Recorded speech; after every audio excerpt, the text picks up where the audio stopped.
Hey everyone! A big warm welcome to the Chill English channel, your fun and friendly podcast for learning real English. I'm Sophia. And I'm Jake. If you've ever felt nervous about going to the doctor and speaking English, don't worry, we've got you covered.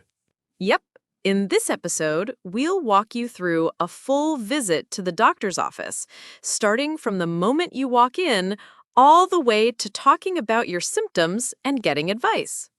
And we're going to use slow, natural English with useful words and real phrases, so you can speak with confidence, even if you're feeling sick.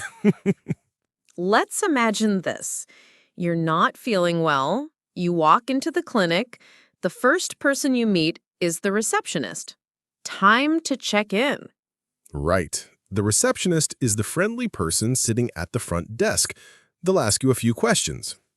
Like, do you have an appointment? What's your name? What's your date of birth? Can you please fill out this form? All right, let's do a short role play. I'll be behind the desk. Okay, I'm the patient. Here we go. Good morning. Do you have an appointment? Yes, I do. It's at 10:30. My name is Sophia Green. Great. Can I have your date of birth? Sure. It's March 14, 1995. Thank you. Please take a seat. The doctor will call you soon. That was simple and easy. Now, let's explain some of the key words. Appointment means the time you planned to meet the doctor. Receptionist is the person at the front desk. Fill out a form means write your information on paper. And date of birth, that's the day you were born. Say it like this: March 14, 1995. You might also hear, please wait in the waiting room. The doctor will call your name. Please bring your ID and insurance card. Now, let's repeat some useful phrases together. Do you have an appointment? My name is Sophia Green. My date of birth is March 14, 1995. I'd like to see a doctor. Please take a seat. Nice work. Saying these out loud helps your brain remember them better. And don't worry if you make mistakes. Just keep practicing. Even 5 minutes a day helps.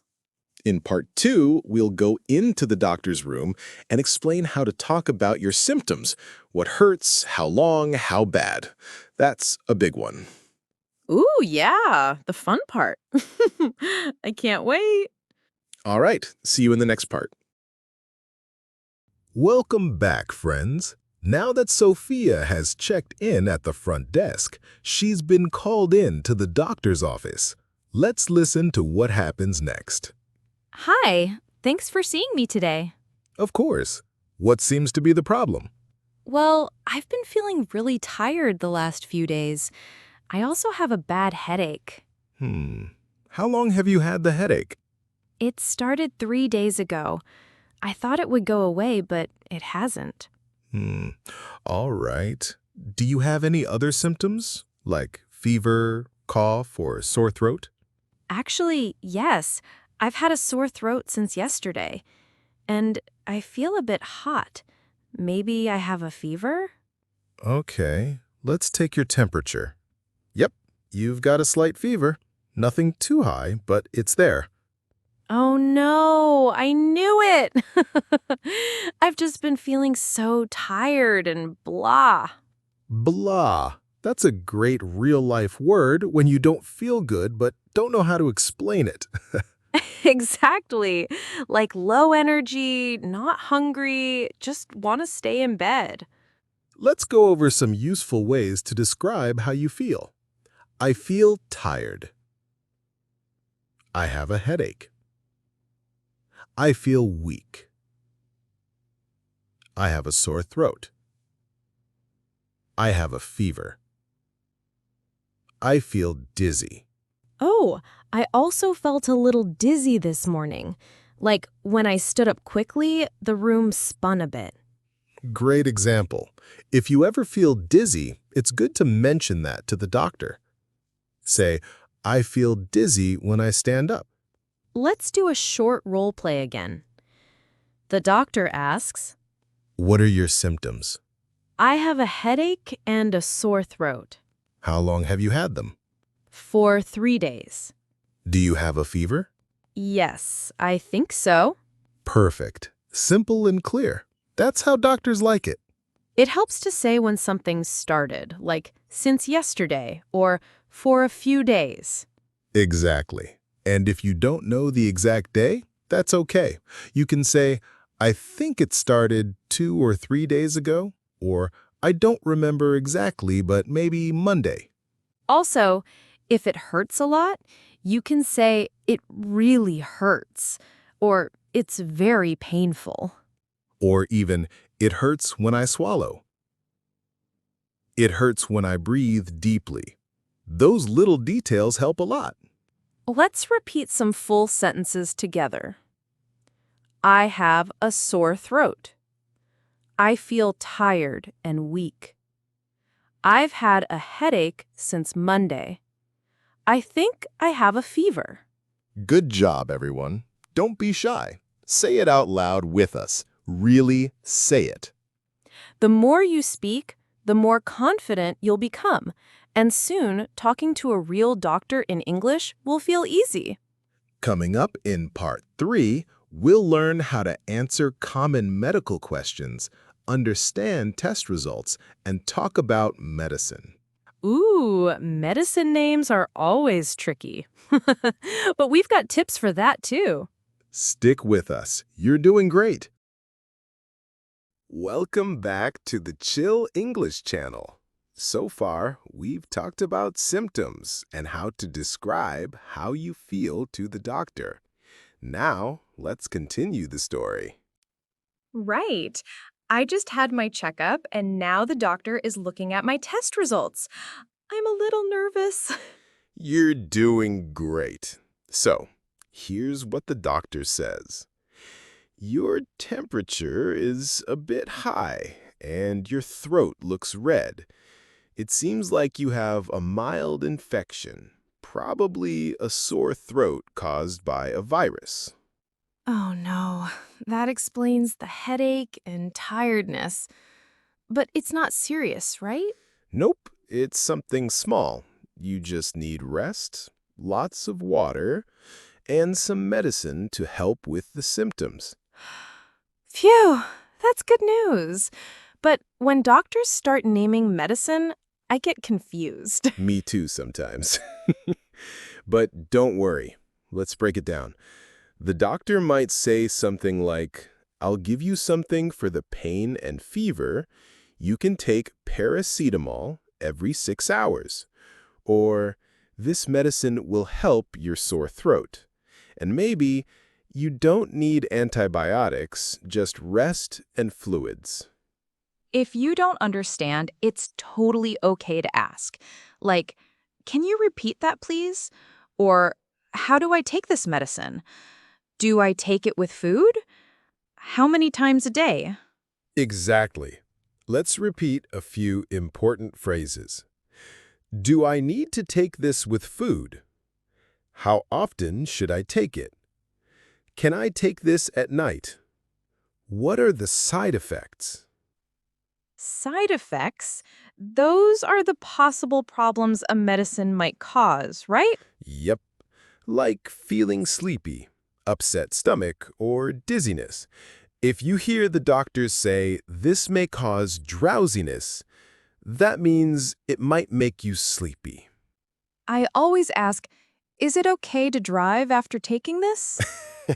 Smart question. Let's practice a little dialogue. You have a mild throat infection. Do I need antibiotics? No, just some medicine for pain and fever. Okay. How do I take it? 1 tablet, 3 times a day, after meals. Clear and easy. That's how we like it. Also, doctors might say, drink plenty of fluids or get lots of rest. That just means drink water and sleep more. It's true. Doctors love to say that. All right, let's do some shadowing practice. I'll say it, and you repeat. I have a sore throat. I feel dizzy when I stand up. I don't understand the medicine. Can you explain it again? How many times should I take it? Do I need to take it before or after meals? Nice job, everyone. The more you repeat these sentences, the more natural they'll feel when you really need them. Coming up in part 4, the final part, we'll talk about checking out, follow-up visits, and tips to sound natural when visiting a doctor in English. And I'll tell you what I really think of those cherry-flavored cough syrups. Yikes. Let's just say learning English is easier than drinking that stuff. See you in part 4. Welcome back. We've talked about your symptoms, tests, and medicine. Now it's time to finish the visit and check out. After the doctor's advice, you usually go back to the receptionist to make sure everything is set. Sometimes you need to pay or schedule a follow-up visit. Right. The receptionist might say, "Do you want to make a follow-up appointment? Your total is $50. Will you pay by cash or card?" Let's practice those phrases. Can I make a follow-up appointment? How much do I owe? Can I pay by card? Where is the pharmacy? Oh, yes, the pharmacy. That's where you get your medicine. Exactly. Sometimes it's inside the clinic, sometimes outside. If you don't know, just ask, where is the pharmacy? Now, a few tips to sound natural when visiting the doctor. Speak slowly and clearly. Don't worry about mistakes. Use simple sentences. And always say please and thank you. Good manners go a long way. And if you don't understand something, say, could you please repeat that? Or, can you explain that again? If you want to sound more natural, you can use short answers like, "That's fine. I understand. Thank you very much. I appreciate it." Also, it's okay to ask questions. Good questions show you care about your health. Here are some useful questions. When should I come back? Are there any side effects? Can I eat normally? Is it okay to exercise? Let's repeat these together. When should I come back? Are there any side effects? Can I eat normally? Is it okay to exercise? Finally, if you want to explain your feelings, you can say, "I feel better now. I'm still a little tired. I'm worried about..." And don't forget to thank your doctor and receptionist before you leave. It feels good and is polite. Thanks for listening to this episode. Keep practicing these phrases and you'll feel more confident next time you visit the doctor. Remember, everyone, health is important, and speaking English about it will help you take better care of yourself. We hope you enjoyed this lesson. Keep listening, keep speaking, and keep improving. See you next time on the Chill English channel, where learning English is easy and fun.